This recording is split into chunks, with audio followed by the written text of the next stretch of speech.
Bapak tempat ini. Shalom semuanya. Ya, puji Tuhan, kita memulai ibadah kita pada pagi hari ini.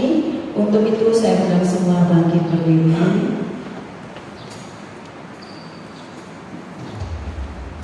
Sebelum kita mulai ibadah, kita mau ambil waktu sejenak untuk saat teduh.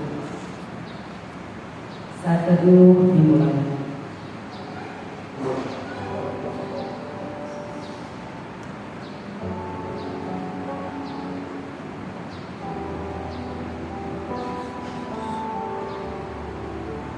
Teduh selesai.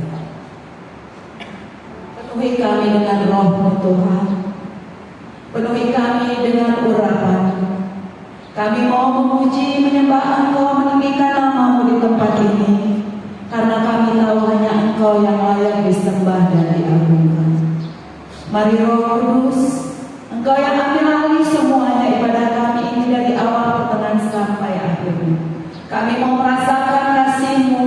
Kami mau merasakan pelukan-Mu saat ini Tuhan. Kami mau mengatakan di hadapan, kami butuh Engkau Tuhan. Kami butuh Engkau dalam setiap kehidupan kami. Urapi kami dengan urapan-Mu yang baru.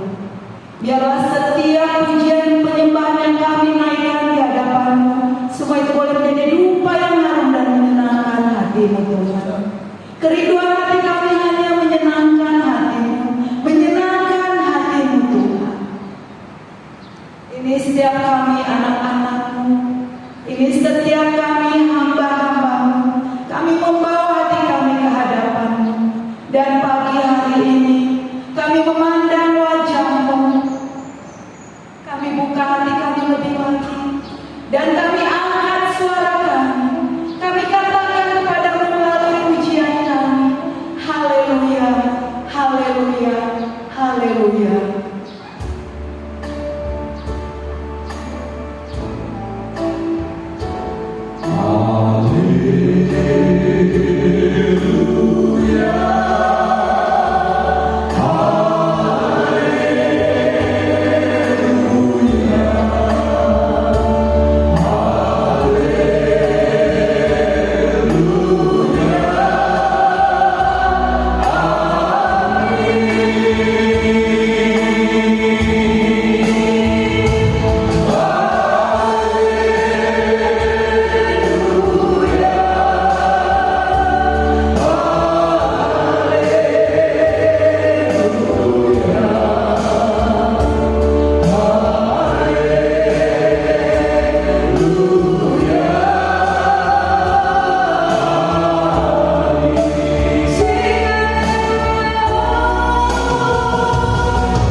Berikanlah kami pada hari ini makanan kami yang secukupnya, dan ampunilah kami atas kesalahan kami, seperti kami juga mengampuni orang yang bersalah kepada kami.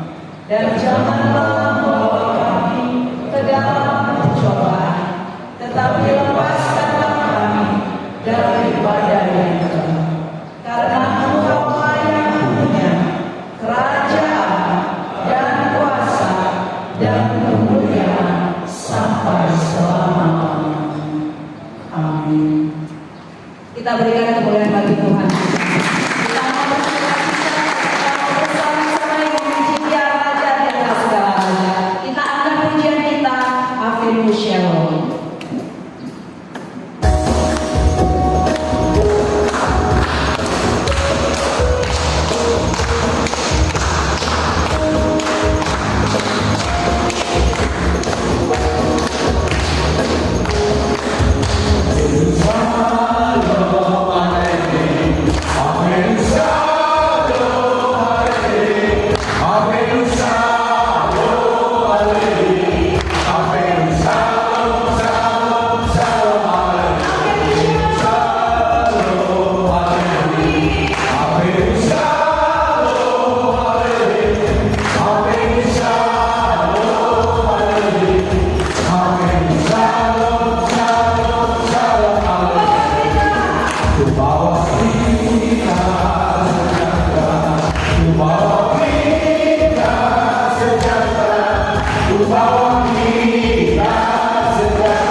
Kita bersyukur atas kebaikan Tuhan bagi kita hari lepas hari hingga pada hari ini.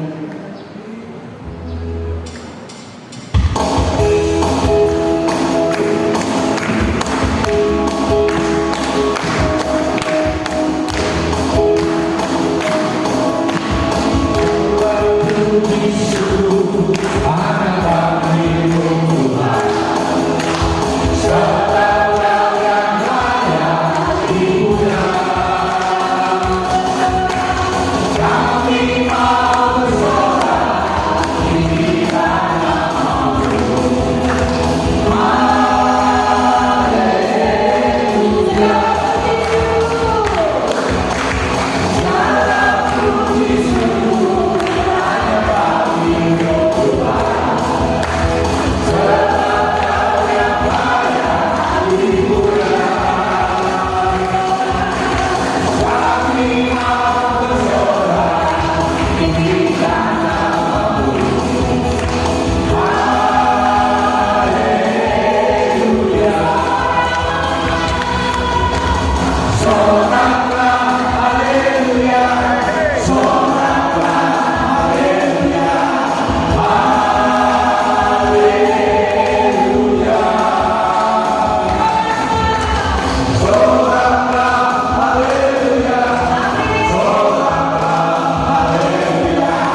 silakan duduk Bapak-Bapak.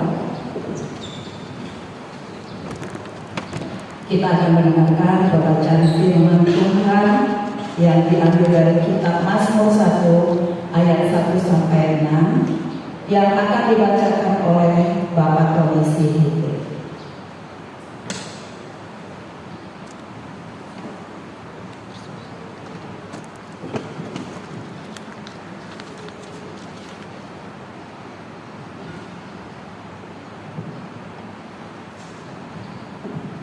Jemaat yang dikasihi Tuhan, sama-sama kita dengarkan firman Tuhan yang diambil dari Mazmur 1 ayat 1 sampai 6.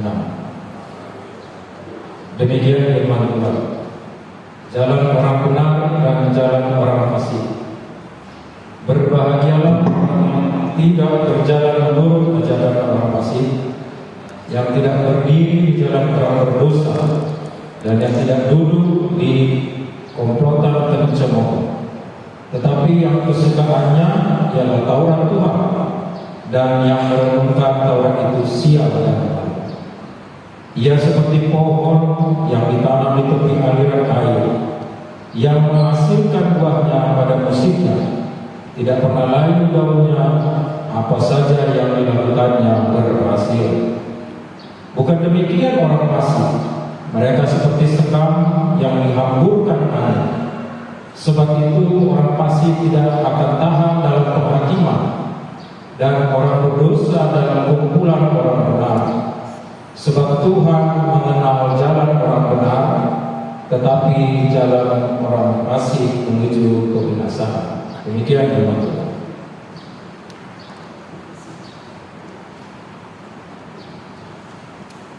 Selanjutnya kita akan mendengarkan persembahan pujian oleh vokal grup jemaat. Dipersilakan.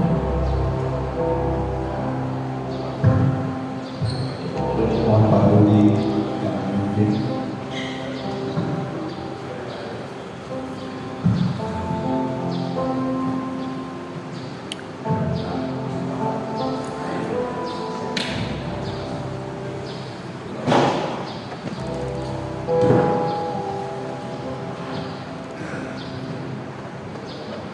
Shalom. Shalom.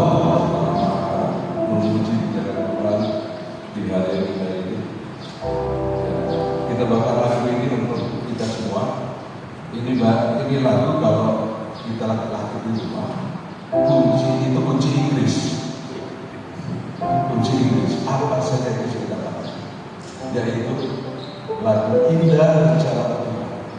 Baik yang pulang, yang lagi bersedih, berduka, lagu ikhlas.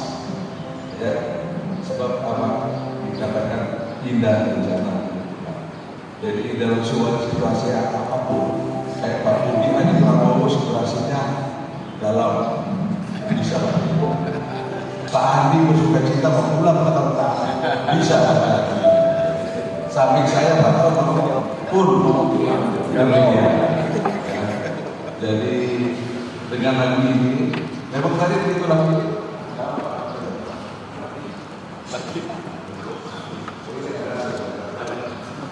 Sebentar saja. Tadi katanya Pak Toto lagu itu lebih gampang. Tapi menurut saya ya lebih gampang untuk kita dengar. Sama-sama kita ya.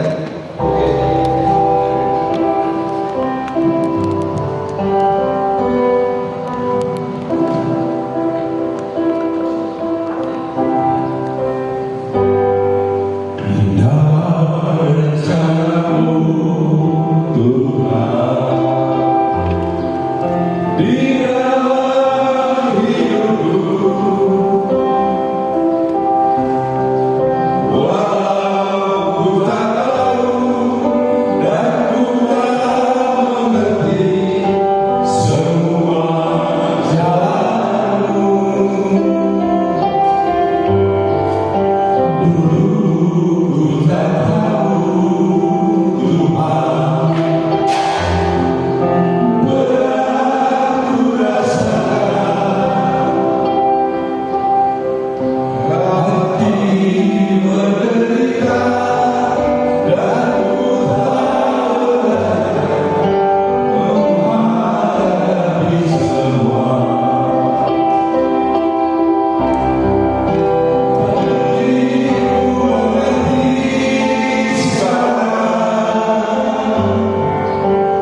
Untuk meresponi pujian yang tadi sudah disampaikan, untuk segala rencana Tuhan yang indah kita mau angkat pujian. Terima kasih Tuhan untuk kasih setia.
Bapak-bapak yang terkasih dalam Tuhan Yesus Kristus, mari kita sama-sama mengucapkan pengakuan iman rasuli bersama dengan semua orang yang percaya kepada Tuhan. Aku percaya kepada Allah, Bapa yang Maha Kuasa, Khalik langit dan bumi, dan kepada Yesus Kristus, Anaknya yang Tunggal Tuhan, yang dikandung dari Roh Kudus, lahir dari Maria, yang kena sengsara di bawah pemerintahan Pontius Pilatus, disalibkan, mati dan dikuburkan, turun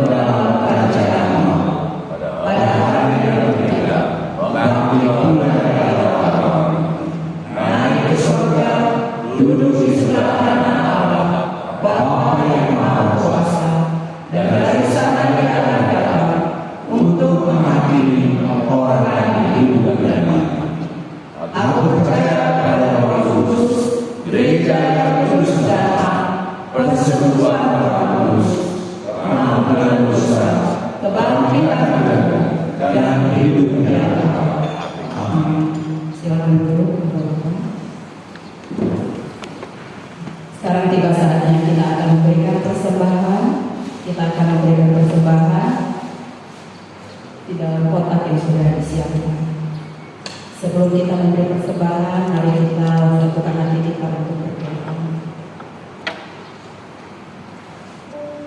Terima kasih Bapa, kami percaya Roh-Mu terus ada bersama-sama dengan kami. Roh-Mu terus menyertai setiap kami. Dan pagi hari ini Tuhan, kami bersyukur untuk kesempatan yang Kau berikan, di mana kami akan mengumpulkan persembahan. Biarkanlah apa yang kami kumpulkan ini boleh menyenangkan hati-Mu Tuhan. Kau mengurapi setiap tangan-tangan yang memberi, dan Kau memberkatinya Bapa. Kami juga berdoa untuk para pengelola keuangan yang Kau sudah pilih dan Engkau percaya Tuhan. Biarlah mereka mengelola keuangan ini untuk kemuliaan nama-Mu. Biar apa yang sudah dipersembahkan oleh setiap jemaat boleh dipakai untuk memperluas kerajaan. Terima kasih Bapa, kami mau memberi hanya dalam satu nama, dalam nama anak-Mu Yesus Kristus. Haleluya, amin. Kita akan memberikan persembahan dengan iringan pujian, musik akan selalu berganti. Silakan.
karena pada hari ini Engkau telah menarik kami untuk datang bersekutu, ada dekat padamu, memuji Engkau, meninggikan Engkau, dan membawa korban syukur. Sebab inilah pengakuan iman kami.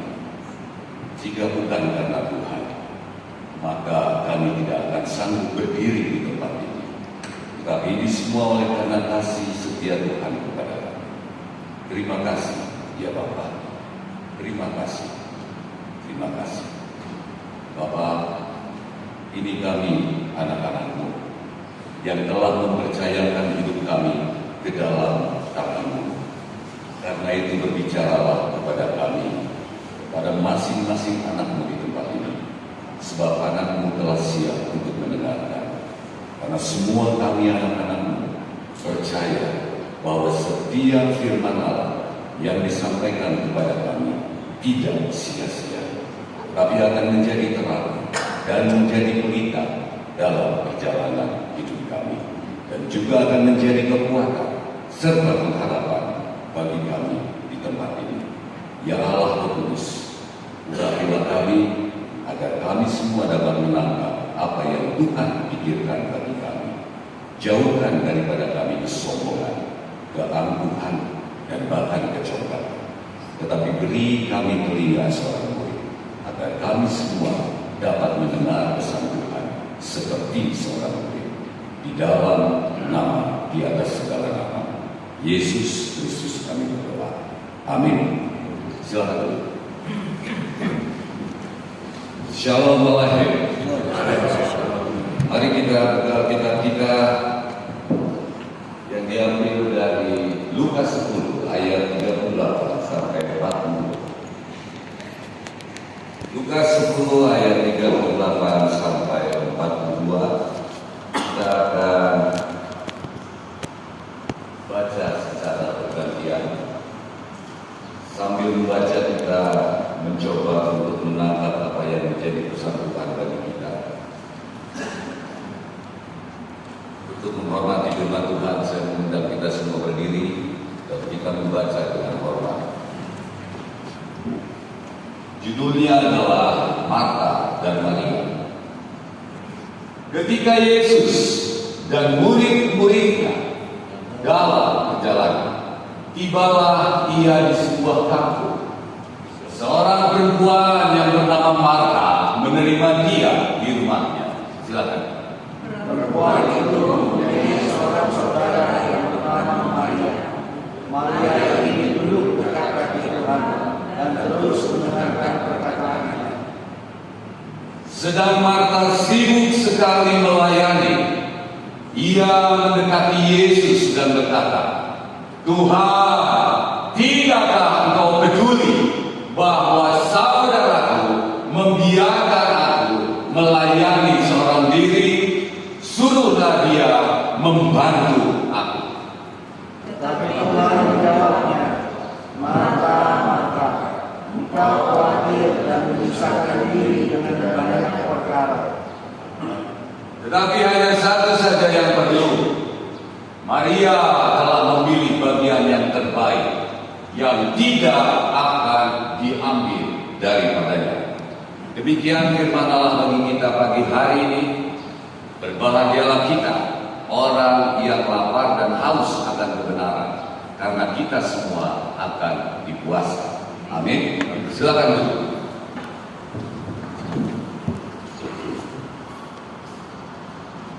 Hari ini kita akan mencoba menangkap apa yang Tuhan pikirkan bagi kita melalui firman Allah yang sudah sering kita baca. Saya yakin kita semua tahu persis tentang cerita Marta dan Maria. Tetapi ada satu bagian yang akan disampaikan Tuhan kepada kita. Dan ini merupakan pesan yang wajib kita tangkap. Saya sendiri terkejut karena memang selama ini kami orang teolog agak sedikit menafsirkan ini hanya dalam konteks pelayanan. Lalu yang kedua, ayat ini juga kurang menarik karena ini berbicara tentang perempuan. Tetapi hari ini kita akan coba bedah apa yang menjadi pesan Tuhan bagi kita hari ini. Judul yang saya buat tema pikiran Tuhan bagi kita hari ini adalah pilihlah yang terbaik bagi hidup kita. Saya ulangi, pilihlah yang terbaik bagi hidup kita menurut pandangan Allah. Menurut pandangan Allah. Pengantar dalam judul yang saya buat adalah begini. Kita sama-sama tahu bahwa selama kita menjadi orang Kristen, Tuhan di dalam kitab suci hanya menawarkan dua pilihan bagi kita. Hanya menawarkan dua pilihan bagi kita. Yang baik dan yang buruk, atau yang baik dan yang jahat, yang benar atau yang salah, kutuk atau berkat. Jadi saya sudah sampai kepada poin di mana sebenarnya kita semua memahami bahwa sebagai manusia Tuhan memberikan kepada kita free will, kehendak bebas, hak untuk memilih. Dan kitab suci menjelaskan hanya ada dua pilihan. Dan Tuhan menjelaskan ini semua kepada kita. Mana yang akan kita pilih?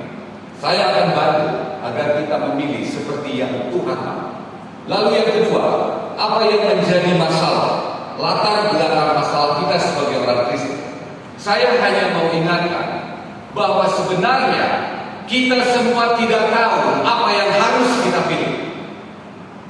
Kita semua tidak mengerti yang mana yang benar untuk kita pilih. Kenapa demikian? Karena kita juga tidak mengenal Allah.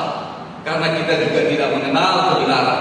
Jadi selama ini benar bahwa kita memilih, tetapi bukan yang berasal dari Allah. Artinya begini saudara, sebuah keputusan kita ambil. Keputusan itu menentukan nasib perjalanan hidup kita. Sebuah keputusan kita pilih. Keputusan itu jelas adalah nasib dalam kehidupan kita.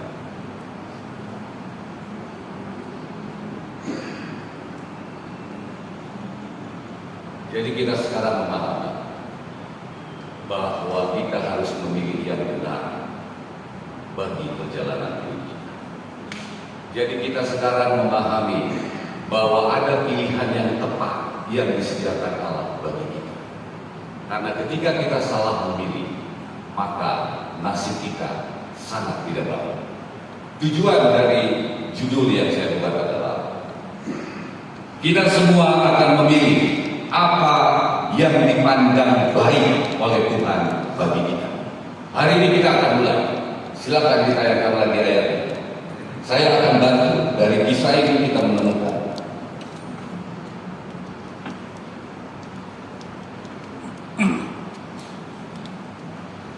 ketika Yesus dan murid-muridnya dalam perjalanan, tibalah ia di sebuah kampung. Seorang perempuan yang bernama Marta menerima dia di rumahnya. Saya ingin sampaikan begini, ini yang saya temukan. Ada yang bernama Marta, ada yang bernama Marta, dan di sini dikatakan bahwa Marta menerima Yesus di dalam rumahnya. Apa yang saya tangkap dari kalimat ini? Saya hanya ingin menjelaskan begini, saudara. Dari fakta yang kita bahas hari ini. Beginilah kehidupan orang Kristen yang menerima Yesus di dalam rumahnya, yang menerima Yesus di dalam hatinya. Beginilah karakter orang Kristen. Dan hari ini kita akan melihat bahwa sebenarnya Marta adalah orang yang menerima Yesus sebagai Tuhan. Dan kita akan melihat seperti apa karakter Marta. Apakah ini mewakili kita sebagai orang Kristen atau tidak? Sudah dapat ya maksud saya. Jadi kita semua adalah orang yang menerima Yesus sebagai Tuhan. Tetapi kita akan melihat bahwa ternyata kita memiliki karakter seperti yang akan dijelaskan. Hari ini kita melihat ada yang namanya mata. Lalu ayat yang kedua, perempuan itu mempunyai seorang saudara yang bernama Maria. Jadi yang pertama adalah Marta yang menerima Yesus sebagai Tuhan. Lalu yang kedua, ada yang namanya Maria yang juga menerima Yesus sebagai Tuhan. Sudah dapat ya Pak? Berarti di sini kita menemukan Marta dan Maria adalah orang Kristen yang menerima Yesus sebagai Tuhan di dalam hatinya. Ada Marta dan ada Maria. Coba perhatikan kemarin. Maria ini duduk dekat kaki Tuhan dan terus mendengarkan perkataannya. Kita sudah mulai menyelidiki. Ada yang namanya Maria, orang yang percaya bahwa Yesus adalah Tuhan. Tetapi dia memiliki satu profil yang sungguh luar biasa. Maria ini duduk dekat kaki Tuhan dan terus mendengarkan perkataannya. Maria ini, orang Kristen ini duduk dekat kaki Tuhan dan terus mendengarkan perkataannya. Ini jenis orang Kristen pertama yang akan kita pelajari. Ada orang Kristen yang hidupnya sama seperti Maria. Apa itu? Makna kata duduk di dekat kaki Yesus itu berbicara begini. Sebagai orang Kristen, Maria membutuhkan Yesus dalam hidupnya. Sebagai orang Kristen, Maria mengandalkan Yesus dalam kehidupan. Sebagai orang yang percaya kepada Yesus, Maria duduk dekat kaki Yesus. Dalam tradisi Ibrani, makna kata duduk saya temukan begini.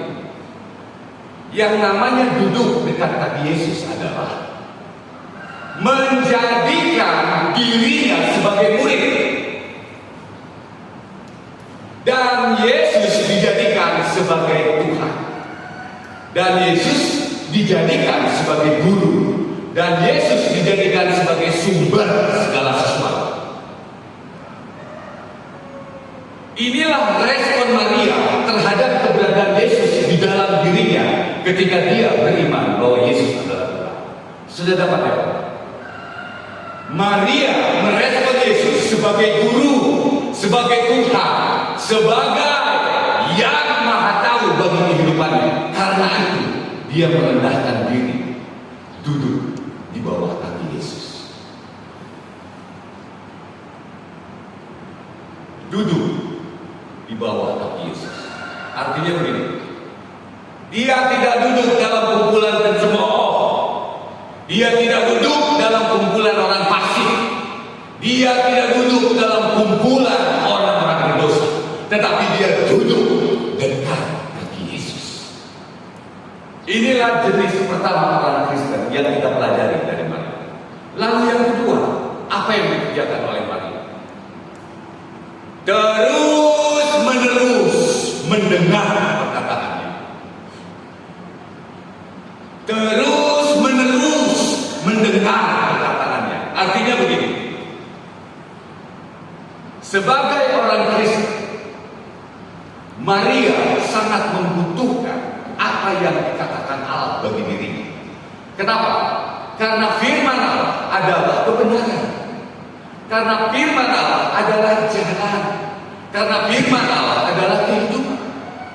Dan satu hal yang perlu kita pahami, saya menemukan konteks ini begitu dekat dengan apa yang kita bahas. Kalau Maria terus-menerus mendengarkan firman dari Tuhan Yesus, saya ingat ketika Tuhan Yesus dicobai di padang gurun. Ketika Tuhan Yesus lapar, lalu iblis menggoda dia agar Yesus mengubah batu menjadi roti. Betul ya Pak? Apa jawaban Tuhan Yesus? Manusia hidup bukan dari roti saja. Saya ulangi ya Pak. Manusia hidup bukan dari makanan dan minuman saja, tetapi dari firman yang keluar dari mulutnya. Sudah dapat ya Pak? Tetapi dari firman yang keluar dari mulutnya. Jadi saya menemukan ada korelasi mengapa Maria duduk dekat dengan Tuhan Yesus dan mendengarkan terus-menerus. Pak, begini Pak, saya harus berkata, suka atau tidak, suka atau tidak. Ini firman Tuhan. Saya harus memberitahu. Kalau selama ini kehidupan kita itu keliru, Pak, menilai bahwa kita ini hidup, menilai bahwa kita sudah hidup hanya gara-gara kita punya makanan, kita punya pakaian, dan kita punya minuman. Kita salah. Kita salah. Jadi konteks kekristenan, jika Anda dan saya menjadi Kristen, ditawarkan sebuah kehidupan yang hidup sebagai manusia. Kehidupan kita hanya bergantung kepada firman Allah. Jadi kita ini tidak akan dikatakan hidup kalau kita tidak menikmati firman Allah sebagai makanan. Kita harus sadar, kita ini terdiri dari 3 bagian. Ada tubuh, ada jiwa, dan ada roh. Yang membutuhkan roti, yang membutuhkan minuman, yang membutuhkan pakaian, itu cuma tubuh. Tetapi yang membutuhkan kehidupan adalah jiwa dan roh. Saya harus buka-buka. Saya juga keliru selama ini. Dan inilah orientasinya Maria sebagai orang Kristen, Pak. Dia mencari makanan yang memberikan kehidupan. Apa itu? Terus-menerus mendengarkan firman Allah. Artinya begini, apapun yang menjadi perjalanan dalam hidup Maria, apapun yang menjadi masalah dalam kehidupan orang Kristen, solusinya cuma satu. Apa? Apa yang dia dengar dari Allah. Sudah dapat ya?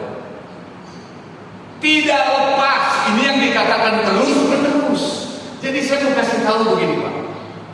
Kalau kita ada yang ingat pernyataan Tuhan Yesus tentang begini, biarkanlah orang mati menguburkan orang mati. Ini bicara tentang apa Pak? Ini berbicara tentang orang Kristen yang tidak pernah makan firman Allah. Ini berbicara tentang orang Kristen yang tidak mau mendengar firman Allah. Ini orang Kristen yang memprioritaskan roti sebagai kunci untuk kehidupan. Lalu ada yang kedua Pak. Pernah mendengar begini Pak? Mereka itu adalah orang buta yang menuntut orang buta. Pak, saya kasih tahu. Kalau kita tidak terus-menerus mendengar firman Allah, kehidupan kita bukan hanya mati Pak, tetapi mata kita buta. Inilah yang dijelaskan. Kalau dalam perjalanan hidup kita, kita bisa masuk perangkap yang dibuat orang. Kita bisa masuk ke dalam lubang yang dibuat orang.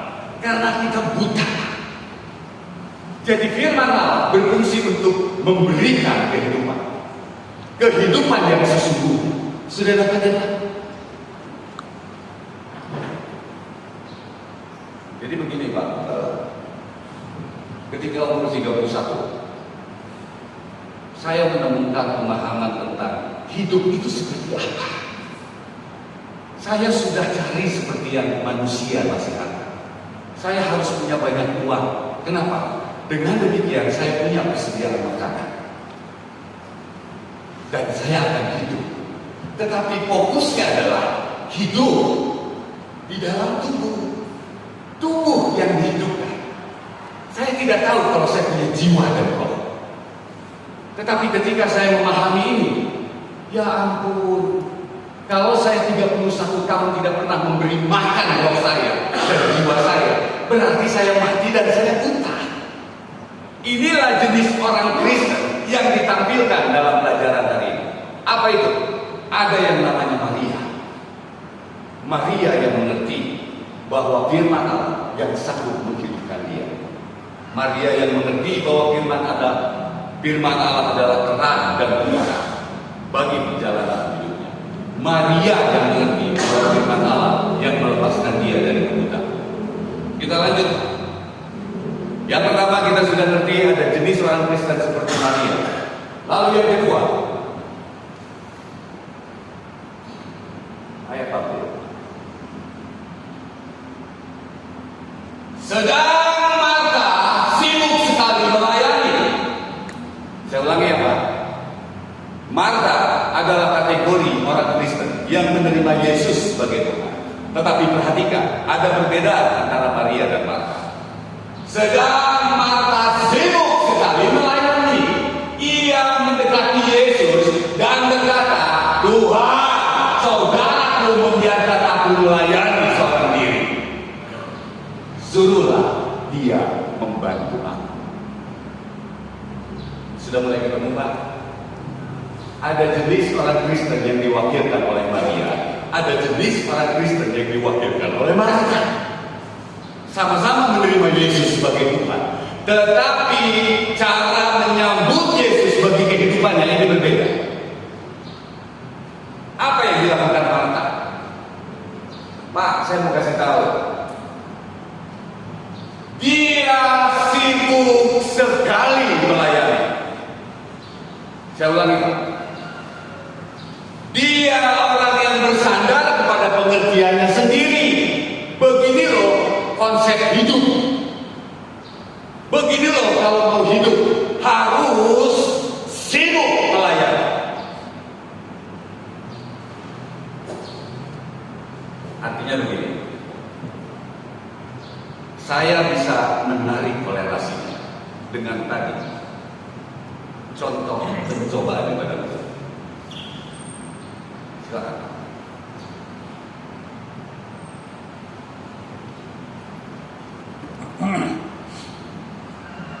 Sudah mulai ketemu ya Pak? Marta adalah orang Kristen yang sibuk mencari roti, mencari minuman, dan mencari pakaian untuk kehidupannya. Coba perhatikan. Dalam konteks ini, Tuhan Yesus sedang datang ke rumahnya, lalu dilayani, lalu dijamu, lalu diservis. Yang ada di otak Marta adalah dia harus menyediakan makanan, minuman. Kenapa? Karena Marta berpikir manusia itu harus hidup dari makanan dan minuman. Sudah dapat korelasinya ya Pak?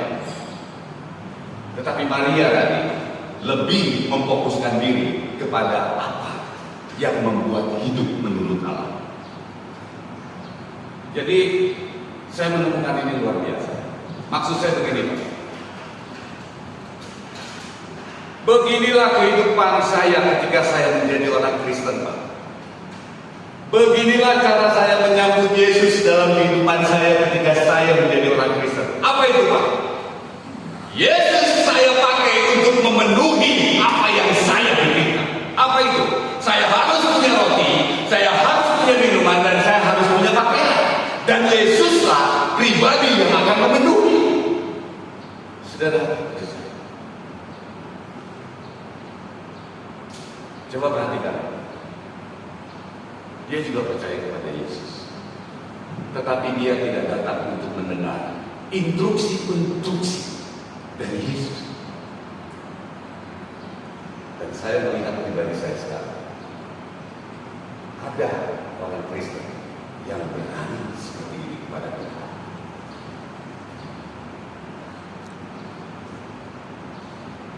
Tuhan, dia manggil Tuhan Pak, bukan Yesus.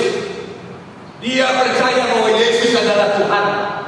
Tetapi di sini perhatikan, keberadaan Tuhan Yesus diperlukan oleh Marta hanya untuk memenuhi apa yang dia pikirkan. By the way, saya kasih tahu dulu arti nama Marta. Arti nama Marta adalah nyonya. Arti nama Marta adalah tuan rumah. Arti nama Marta adalah yang berkuasa. Jadi saya kasih tahu, sekalipun saya menerima Yesus di dalam hidup saya, tetapi bukan berarti Tuhan yang memerintah hidup saya. Saya yang memerintah Yesus di dalam hidup saya. Sudah dapat ya Pak? Saya kaget. Ketika saya berjuang mencari uang, ketika saya berjuang untuk memenuhi hawa nafsu saya, ketika saya berjuang untuk supaya saya kaya, saya mau kasih tahu, saya minta tolong Tuhan berkati. Betul ya Pak? Tetapi itu kan muncul dari pikiran saya. Dan inilah kesibukan saya. Ngejar uang, dan saya minta Tuhan memberkati. Dan bahkan saya berani memerintah Tuhan tanpa saya sadar. Jadi siapa yang Tuhan? Siapa yang Tuhan? Kalau Maria saja duduk untuk mendengar apa yang Tuhan katakan, lalu di sini kasusnya berbeda. Tuhan datang ke rumah hanya untuk mendengar apa yang dikatakan Marta. Inilah konsep pribadi orang Kristen yang diwakili oleh Marta. Dan itu saya. Dan bahkan ketika saya mengejar uang, menurut pikiran saya, bisnis saya, lalu saya jeblok, saya bicaranya begini, Tuhan, saya salah apa? Tuhan, kenapa Engkau tidak peduli? Tuhan. Aneh ya Pak, setelah saya mengerti kekristenan, siapa yang suruh? Siapa yang perintahkan? Lalu urusan itu menjadi masalah, lu panggil Tuhan. Sudah dapat? Jadi kita sudah tahu kuncinya. Hati-hati Pak, jangan teriak sembarangan. Karena nanti kita lihat, apakah Tuhan mendengar seruan Marta? Ini benar.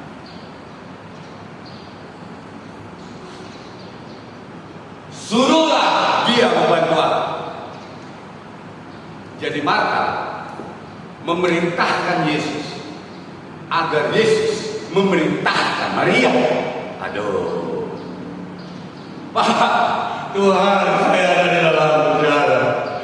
Mengapa Engkau tidak peduli kepada saya? Loh, siapa yang suruh mengerjakan itu? Sudah mengerti? Berbeda kalau kita memang dimasukkan Tuhan ke penjara, itu ada kasus lain. Tuhan, katanya Engkau baik, katanya Engkau setia. Suruhlah orang membantu saya. Aneh ya Pak? Pak Yori punya anak ya? Pak Yori selalu ingin yang terbaik bagi anak Pak Yori. Saya bertanya Pak, pasti Bapak berbicara tentang pengetahuan kepada anak Bapak. Betul ya Pak? Anak Bapak nggak mau dengar. Anak Bapak sibuk main game. Anak Bapak sibuk dengan urusannya. Sudah dapat Pak? Tetapi begitu dia jatuh, dia teriak, Pak, tolongin. Itu kelakuan kita. Sama anak saya juga begitu Pak, disuruh belajar, saya ajarin, nggak mau dengar. Tapi giliran minta duit, tadi aja tuh. Bapak, uang durung-durung sama makan somai. Saya harus memenuhi semuanya. Sudah dapat ya Pak? Dan itu yang menjadi prioritas anak saya. Ketika saya dijadikan seorang ayah pada dia, sudah dapat ya Pak? Mau makan somai, orang saya melarang dia untuk makan somai. Sudah dapat ya? Tapi begitulah keberadaan Bapa di sorga, kita melakukan Pak. Kita nggak mau dengerin nasihatnya, kita nggak mau dengerin petunjuknya, kita nggak mau dengerin kamu harus kerja ini. Tetapi kita sibuk. Makna kata sibuk begini Pak. Sibuk sekali itu begini Pak. Membebani diri dengan beban yang sangat berat. Kalau ada yang pernah bilang pengacara, di sini dulu kami ini pengacara semua Pak Pendeta. Apa itu? Pengangguran banyak acara. Jadi ada banyak yang dia kejar untuk membebani dirinya, hanya mengejar satu Pak, roti. Karena konsep di sini dijelaskan bahwa kita semua keliru. Yesus yang bicara, bukan dari roti saja, Roti itu hanya untuk perut dan perut untuk roti, tetapi tubuhmu untuk Allah. Keren ya?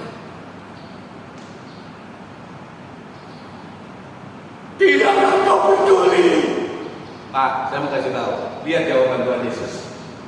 Tetapi Tuhan menjawabnya, oke, siap, aku akan perintahkan Maria dan menolong kamu.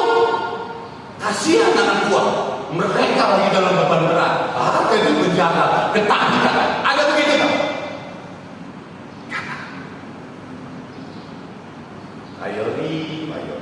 Sederhana. Kenapa 2 kali? Saya selalu cari salah. Kalau saya bilang begitu kepada istri saya, Inang, sudah mengerti. Berarti istri saya keliru menangkap yang perlu bagi dirinya. Sudah dengar? Bukan roti saja, karena itu akan menimbulkan kekhawatiran dalam hidup. Itu perangkap dunia. Bukan minuman saja, bukan uang saja. Tuhan mengakui, Pak, kita butuh. Tetapi ingat, bukan saja. Ada prioritas utama dari ayat ini. Kita akan lihat. Bukan tidak penting, tetapi bukan itu yang menjadi fokus.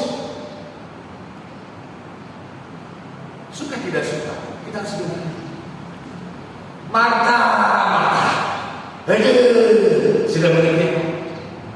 Saya hadir untuk memberkati kamu. Saya hadir untuk mengajari kamu. Saya hadir untuk menunjukkan jalan bagi kamu. Bagaimana kamu hidup dan semestinya kamu seperti apa. Kok jadi lu yang ngatur gua? Gua pula disuruh ngurusin urusan lu.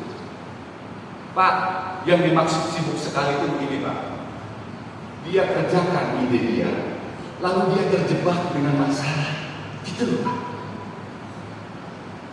Oh, ini udah dapat duit. Udah di mulut, Pak, nggak dapat. Malah kita ditagih hutang. Tuhan, tolong. Pak, ini hidup saya. Dan bisa jadi ini hidup kita. Hidup siapa? Marta. Sibuk sekali. Kalau dalam bahasa Inggrisnya, too much serving. Too much, kebanyakan yang kau kerjakan. Dan ini adalah buah dari kekhawatiran. Dari mana? Karena kita memerlukan roti. Kalau kita ingat Matius 6, janganlah kau berkata, apa yang hendak aku makan, apa yang hendak aku minum, dan apa yang hendak aku pakai. Bapak mau tahu apa jawaban Tuhan Yesus? Semua itu dicari, dikejar oleh orang-orang yang tidak mengenal Allah. Pak, saya orang Kristen, apa saya mengenal Allah? Kenapa? Karena konsep saya sama seperti Marta. Yesus ada hanya untuk memenuhi apa yang saya mau. Sudah dapat ya, Pak? Berarti saya tidak mengenal. Tenang, Pak, nanti Tuhan tolong, Tuhan baik, Tuhan selalu setia. Sering mendengar begitu ya, Pak? Jangan didengar lagi, Pak. Karena Tuhan itu adil.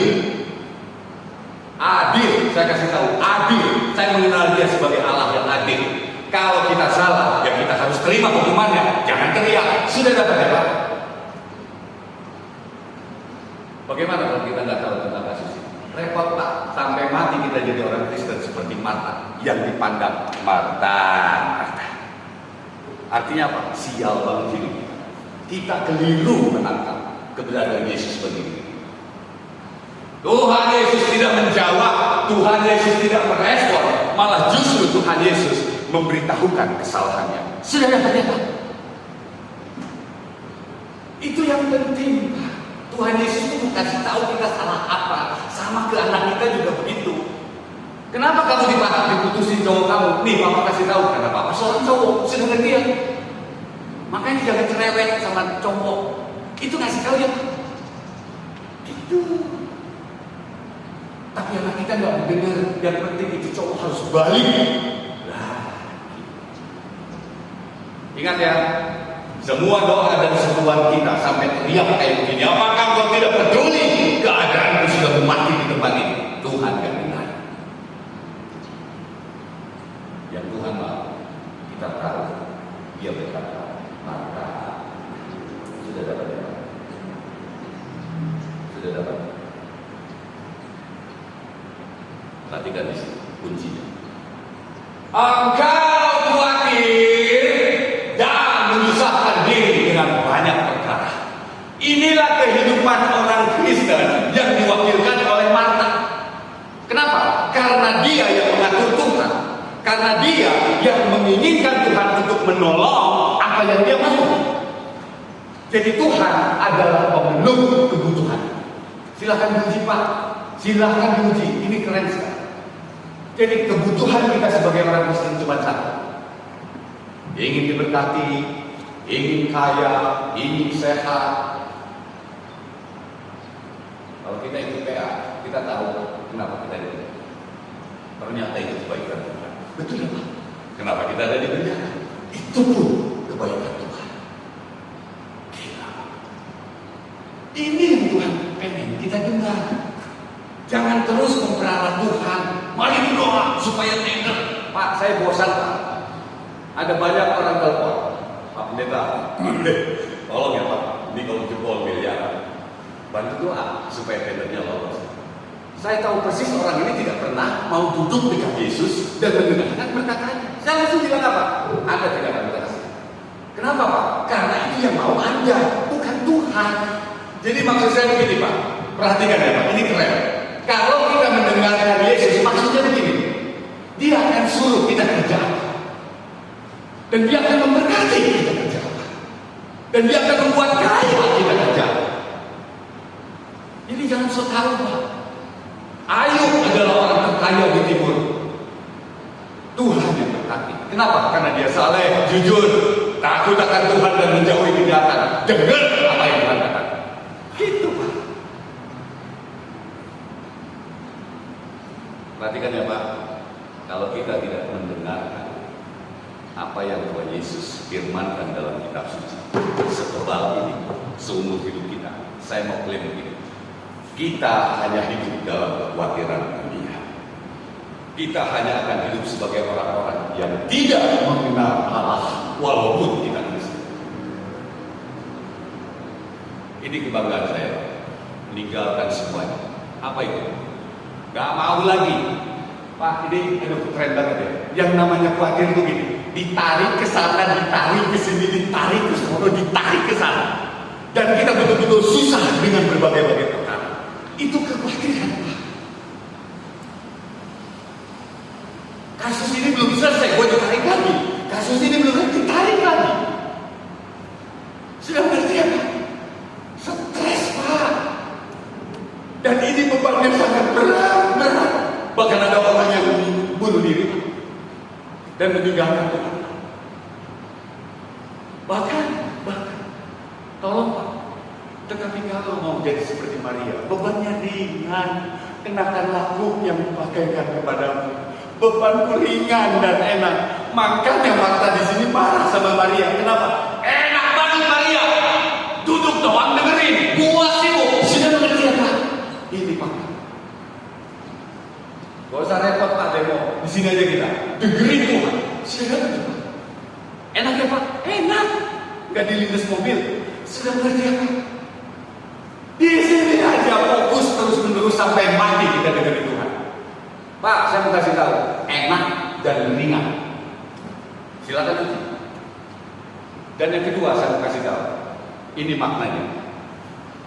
Kenapa Maria duduk di bawah Yesus dan mendengarkan kata? Pak, kalau Bapak mau mengerti tentang musik, carilah dahulu kerajaan Allah dan kebenarannya. Saya ulangi ya Pak. Ini loh konsep mencari kerajaan Allah dan kebenarannya. Duduk di bawah kaki Yesus. Kebenaran itu semua perkataan Yesus. Itu semua kerajaan Allah. Yang namanya duduk itu tinggal Pak. Dengar dan lakukan. Lalu roti, uang, pakaian akan padamu. Enggak, saya bukan lagi menghibur. Beneran Pak, kerjakan saja itu. Kerjakan saja itu. Fokus saja seperti Maria, orang Kristen yang tahu persis bahwa syarat utama untuk memperoleh roti, untuk memperoleh uang, untuk memperoleh keberhasilan, firman Allah yang harus didengar. Sudah dapat ya? Carilah dahulu. Itu berbicara apa? Duduk dekat hati saya dulu. Dan saya kasih tahu ayat selanjutnya. Ayat ini keren. Tetapi dari dulu coba buat tahu ini. Tetapi hanya satu saja yang perlu. Saya ulang ya Pak. Saya nggak tahu Pak Begi pernah ngomong begitu. Cuma satu saja. Saya kaget kok Pak Begi lebih tahu dari saya. Pak, ini nggak bohong. Terserah. Yang rugi kita, yang untung kita. Saya cuma disuruh menyampaikan. Debat saja firman ini. Yesus berkata, yang penting dalam hidup kita cuma satu. Yang perlu dalam hidup kita cuma satu, enggak dua. Apa Pak? Cuma satu. Tapi kalau Anda mencemooh, perhatikan. Nanti Tuhan akan mencemooh. Cuma satu. Kenapa? Tidak masuk akal. Padahal rumit sekali hidup. Saya perlu ini. Tidak, satu. Ini yang dikatakan ringan. Pak Yoni, Bapak punya banyak masalah besar. Hari ini saya disuruh bicara. Cuma satu yang Bapak perlukan. Sudah dapat tahu? Berapa Pak? Pak Beni, Bapak tidak mengerti apa Bapak buat. Pasti ada kekhawatiran. Pasti ada banyak perkara. Saya mau kasih tahu. Cuma berapa Pak? Cuma satu. Silakan uji, silakan tertawa. Dan saya akan ikut tertawa. BK kita dihadang orang. BK kita belum turun-turun. Apa yang kita perlukan? Cuma satu. Pakai ini Pak, atau Anda tidak percaya sama sekali, silakan. Pak Andi mau bebas.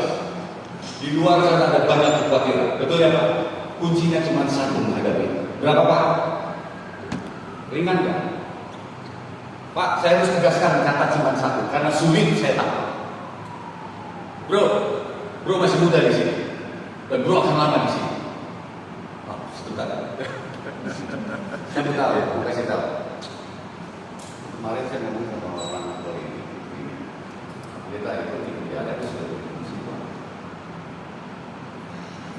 Kok so tahu gitu? Saya hajar 10M, saya kasih 1M, sisa 9. Pak, lu tahu nggak sakit di penjara? 9 yang tidak bisa membayar sakit. Sembarangan itu. Bahkan sudah sampai triliunan, gak kebayar ya Pak? Hanya untuk menyelamatkan. Kau sembarangan. Ini semua karena kita tidak mengerti cuma satu aja yang perlu dalam hidup. Pak, satu ini bisa memenuhi apa yang kita butuhkan. Bapak butuh pertolongan, orang akan datang Pak. Bapak butuh apa Pak? Orang akan datang kalau dengar. Kan begini Pak Bapak. Kalau saya dengerin Bapak atau anak Bapak dengerin Bapak, senang nggak Bapak? Senang ya? Bapak kasih nggak kebutuhannya? Tanpa cerita ya Pak? Gitu Pak Yoni. Cuma dengerin ngomong, sudah ngerti ya Pak? Betul ya Pak Yoni? Tapi kalau anak Bapak melawan Bapak, sibuk sama urusannya, tidak mendengarkan dan tidak peduli, lalu dirisan ada masalah, Bapak tolong nggak? Biarin aja di penjara Pak. Tuh bahasa seorang. Biarin aja di penjara biar dia ngerti. Saya capek. Sudah ngerti ya Pak? Tapi kalau kita sering mendengar ada masalah, Tuhan akan kasih tahu. Ditolong. Mintalah, semuanya akan dikasih. Jadi bukan berdasarkan pikiran dan hawa nafsu kita. Ketika meminta Pak, nggak ada rumus itu di Alkitab Pak. Mengapa doamu ditolak? Betul ya? Karena yang kau minta hanya untuk memuaskan hawa nafsu. Ada makanan.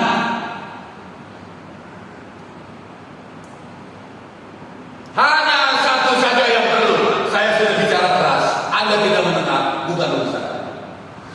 Hanya satu saja yang perlu. Jangan lebih pintar kita dari Tuhan. Jangan bersandar pada pengertian kita. Hanya satu saja yang perlu. Apa itu? Maria telah memilih bagian yang terbaik. Marta bagian terbaik? Baik Pak, saya mau kasih tahu dia cari makan baik, tetapi bukan yang terbaik. Baik tidak. Rasul Paulus begini, belum tentu yang baik semuanya berguna. Tetapi Tuhan Yesus menekankan di sini terbaik. Bukan dilarang kerja Pak, tapi fokus ini yang menjadi terutama dan yang utama dahulu. Setelah itu saya gampang menghadapi diri Tuhan. Gampang, puluhan tahun saya cari. Terserah Bapak mendengar atau tidak. Saya kasih gratis seperti Tuhan kasih saya gratis. Anda mendengar, silakan. Anda tidak mendengar, bukan urusan saya. Gampang hidup. Jangan dipikir saya tidak pernah menjadi karyawan yang sukses sampai di level itu. Saya orangnya. Makanya saya lihat Pak Yoni satu kelas ini. Saya juga orang yang pernah bisnis dan punya uang banyak. Bukan berarti saya kadang-kadang. Saya mengerti saya butuh ini. Karena saya bosan hidup begitu-begitu terus. Gali lubang, tutup lubang, gali lubang, tutup lubang. Giliran dekat dengan Tuhan. Ada lubang.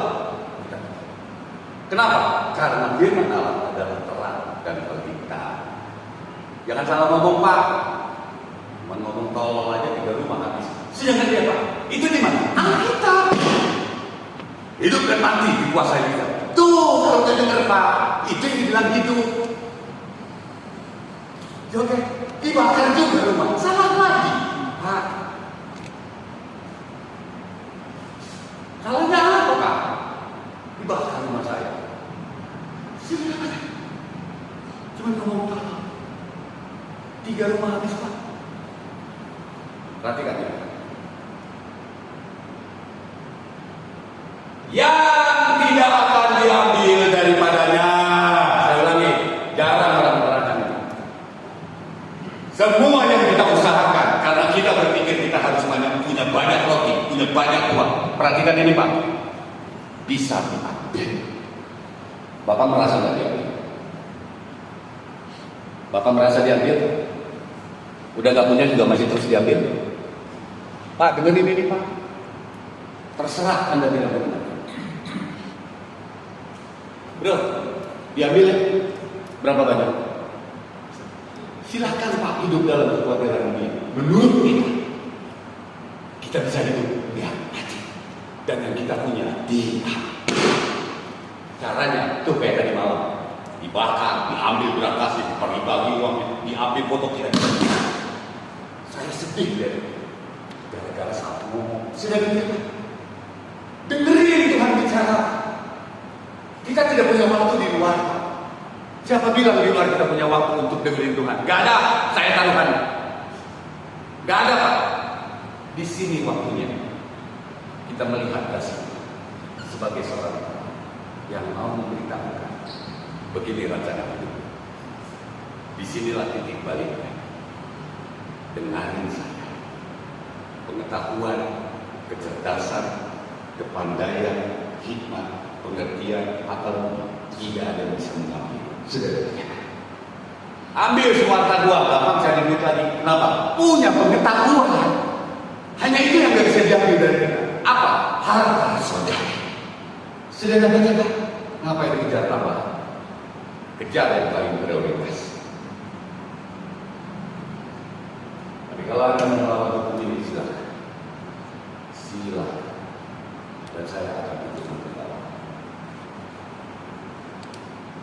Karena hari ini saya disuruh bicara keras tanpa sampai berkeringat. Saya jujur. Nasihat saya bagi teman-teman, saudara-saudara saya. Jangan dihilangkan apa yang Tuhan lakukan. Tuhan hanya mau kita mendengar. Jangan sombong lagi. Tanya dulu. Semua ada di kitab suci. Bapak mau bicara apa? Kawin lagi ada di sini. Bapak mau bicara apa? Di sini ada. Bapak mau bicara ada. Bapak mau bicara menjadi orang berkuasa ada. Makanya saya tinggalin ilmu ekonomi saya. Ada semua. Mau bertahan di penjara? Ada. Dan keluar menjadi penguasa. Bukan keluar lalu dihukum mati. Sudah ya. Jadi sangat jelas. Kesimpulan kita hari ini, perhatikan dengan sesama. Orang Kristen terbagi dua. Satu, diwakilkan oleh Marta, yang menerima Yesus sebagai Tuhan, tetapi dia yang memerintah atas Yesus untuk memenuhi itu. Apakah tidak disebut? Anda yang menguji. Lalu yang kedua, ada orang Kristen seperti Maria yang tidak berdaya tanpa Tuhan, yang sangat membutuhkan Tuhan dan mendengar instruksi Tuhan. Perhatikan orang yang bisa. Ada dua ya Pak. Yang satu mendengarkan Tuhan, menempatkan Tuhan sebagai Tuhan. Yang satu lagi tetap jadi domosnya, padahal sudah disalib. Kalau engkau Mesias, kalau engkau Tuhan, selamatkan dirimu, lalu selamatkan aku. Sama ya Pak, perintah juga ya. Itu sampai mati Pak, kan saya bilang sampai mati. Karakter ini akan terus. Berbahagia kita mendengarkan kebenaran ini. Tuhan Yesus memberkati. Mari kita tutup ibadah. Belum sampai jam 12 ya Pak. Saya sudah. Kita ambil perenungan terhadap apa yang kita dengar dan menyanyikan. Kalau pun saya tidak.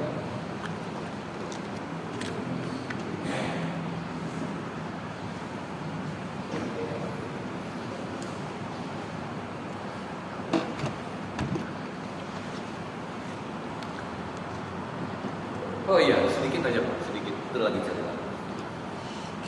Pak Andi mau pulang. Saya mau kasih tahu. Pertama saya masuk, orang ini ada pelayan dia. Dan saya mau kasih tahu. Selama saya 4 tahun tadi, dia tidak pernah absen untuk mendengarkan PA. Ini tuh. Semua tercukupi, keluarga semua. Tidak bohong. Jangan tinggalkan untuk mendengarkan Tuhan di bawah kami. Tuhan Yesus. Silakan. Kalau percaya. Yesus.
Sungguh kami merasakan kehadiran-Mu di tempat ini.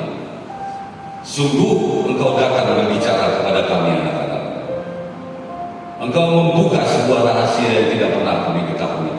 Dari sebuah kisah Tuhan Yesus berjumpa dengan Marta dan Maria. Hari ini kami telah mengerti apa rencana Tuhan menuliskan ini dalam kitab suci. Tuhan Yesus menjelaskan kepada kami bahwa orang-orang yang percaya kepada Yesus, menerima Yesus sebagai Tuhan di dalam hatinya, di dalam rumahnya, ada dua karakter. Yang pertama adalah Marta yang menerima Yesus, tetapi dia yang menerima Yesus. Yang menerima Yesus, tetapi dia yang berbicara dan Yesus yang harus menerima. Yang menerima Yesus, tetapi Yesus hanya dipakai untuk memenuhi segala kebutuhannya, karena kita tahu bahwa Yesus Maha Kuasa. Bapak, itu adalah kami. Dan hari ini Kau berkata kepada kami, Marta, kami tidak tahu apa yang terbaik bagi hidup.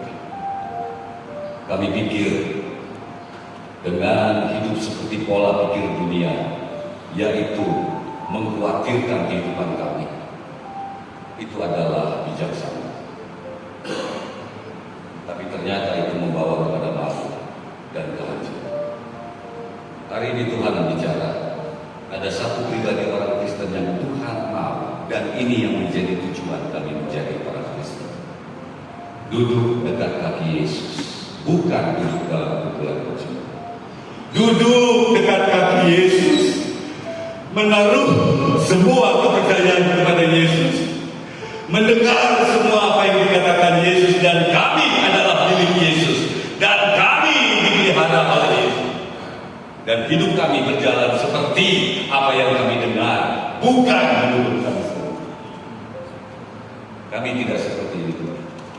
Tapi hari ini Tuhan memberitahukan kepada kami mau mengaku dosa kami dan bertobat. Ampuni dosa kami. Kami mau beralih dari keadaan orang Kristen seperti Marta menjadi seperti Maria. Sebab bebannya ringan, sebab bebannya sangat ringan dan enak rasanya. Kami sudah bosan hidup dalam kekhawatiran, berat, dan kami betul-betul membutuhkan banyak orang. Terima kasih Bapak. Kami sungguh dipuaskan oleh firman. Kami percaya apa yang Tuhan tahu hari ini tidak akan kembali dengan sia-sia, tapi akan menjadikan kami seperti yang Tuhan mau, yaitu seperti Marta. Dan kami akan lihat ketika kami hanya duduk diam mendengar Tuhan, semua urusan kami Tuhan selesaikan, semua musuh-musuh kami Tuhan yang hancurkan, semua beban-beban kami Tuhan yang akan pikul. Kami percaya Tuhan, kami percaya.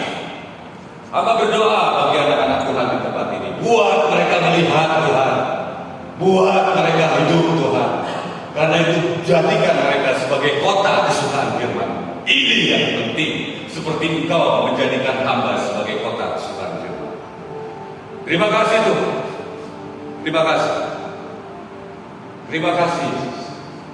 Hari ini kami mau berdoa, oleh karena kami tahu kebenaran, dan kami percaya Tuhan akan mendengarkan doa. Bapak, ada pokok-pokok doa.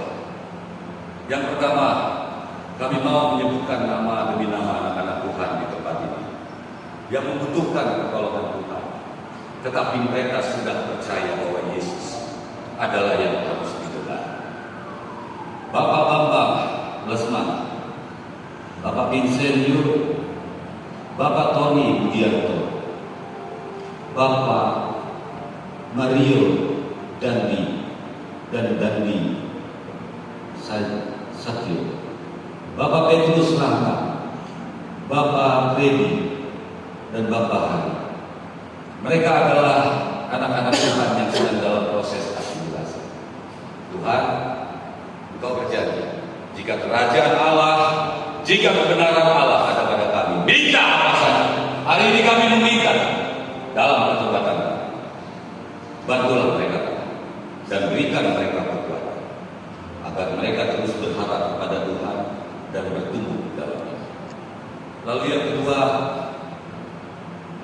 ada saudara kami terkasih, Bapak Yoni. Tuhan,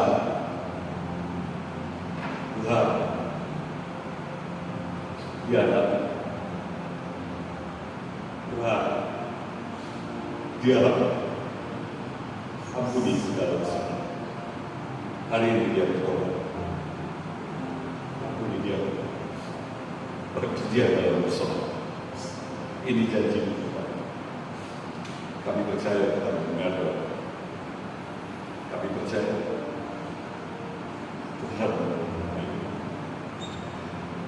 Kami juga berdoa untuk semua jemaat-jemaat senior di gereja Indonesia. Pak Beni, Pak Adrian, Pak Hanto. Kami telah lega. Jadilah seperti yang Tuhan mau buat mereka. Dan buat mereka menerima dengan hati yang rela, agar mereka merasakan ringan dan enak hidup dalam Tuhan. Dan kami percaya Tuhan akan menyediakan waktu yang tepat bagi mereka, untuk mereka semua menikmati apa yang mereka ingin. Kami juga mau berdoa untuk jemaat-jemaat Tuhan yang telah mendapat pembebasan bersyarat.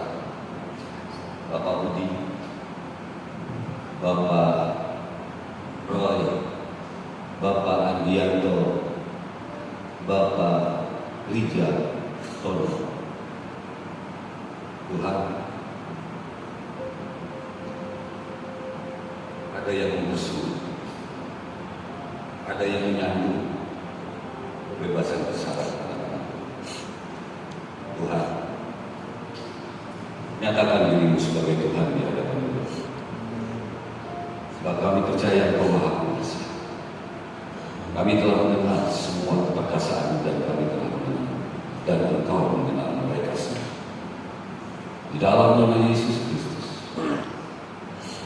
bukalah pintu bagi mereka, maka mereka akan melihat kemuliaan Tuhan semakin dalam dan semakin besar. Kami juga mau berdoa untuk warga jemaat yang sakit, Bapak Dian Wijaya dan Bapak Gustaf. Beri mereka kekuatan agar mereka tetap memuliakan dengan penderitaan sakit mereka. Dengan demikian Tuhan berkenan kepada mereka, buat mereka mengalahkan penyakit mereka. Dengan demikian mereka akan sembuh dan berpulih. Kami juga mau berdoa untuk semua pengurus PPH di gereja Indonesia di tempat ini. Bapak Beni sebagai ketua dan semua para pembantunya. Tidak mudah menegakkan kerajaan Allah dan kebenaran di tempat ini. Ada banyak orang yang hanya menggunakan Yesus sebagai penguasa nafsu mereka. Tuhan, beri mereka kekuatan untuk mereka terus memberitakan bahwa Yesus adalah Tuhan, bukan menjadi hamba dalam kehidupan. Dengan demikian kami akan terbebas dari segala mau pihak. Lindungi mereka dan berikan upah bagi mereka. Terima kasih.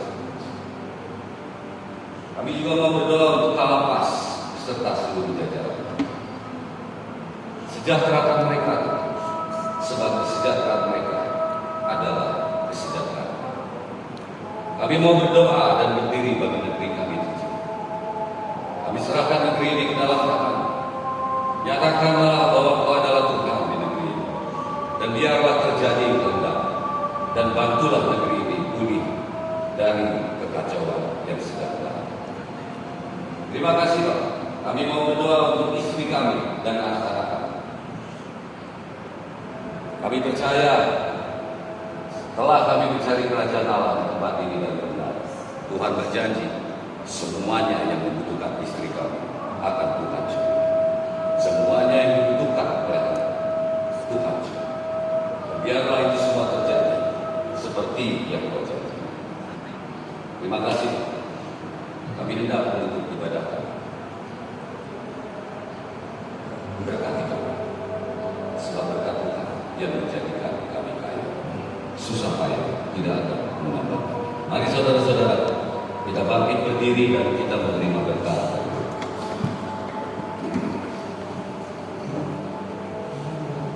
Di dalam nama Yesus Kristus yang telah memberikan kuasa bagi hamba untuk memberkati. Saudara-saudara, apabila kita baik-baik mendengarkan apa yang Tuhan Allah kita sampaikan kepada kita hari ini dan kita lakukan dengan setia, maka Tuhan akan memerintahkan berkat turun ke atas kita, ke dalam lubung-lubung kita, dan ke dalam setiap usaha pekerjaan kita. Tuhan memberkati engkau dan melindungi engkau. Tuhan